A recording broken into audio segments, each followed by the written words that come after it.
रे मोर चंदा बन जा मोरे दिल के रानी। हाँ बन जा मोरे दिल के रानी। चंदा रे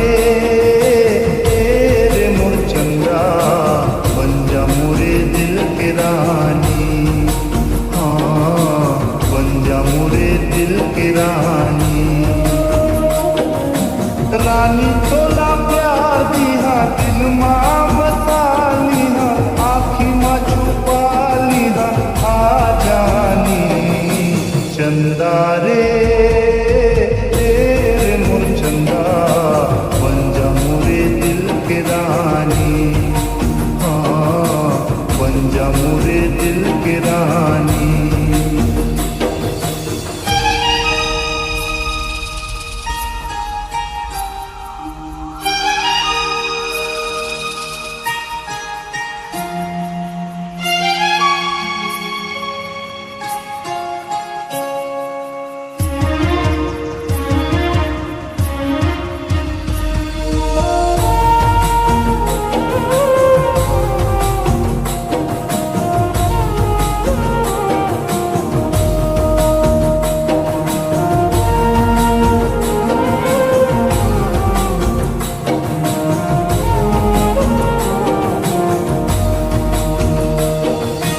जबले तोरे संग माँ बांधे माया के बंधना फिर तो कतू आवत रे के तोरे सपना।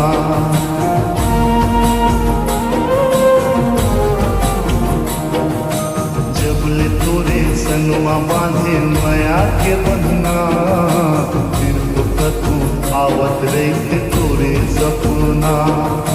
सपना माँ देखे तोला जाने का होगे मोला कर सके मोरे चोला आ जानी।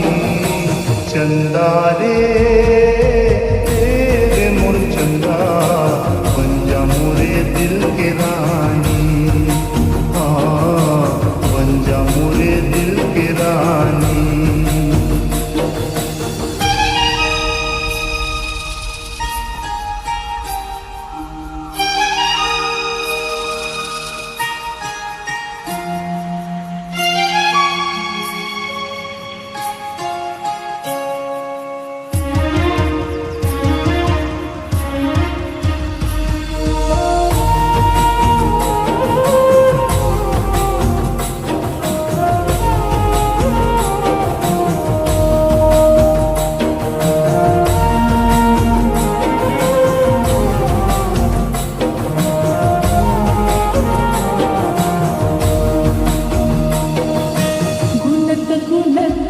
संगीत चरख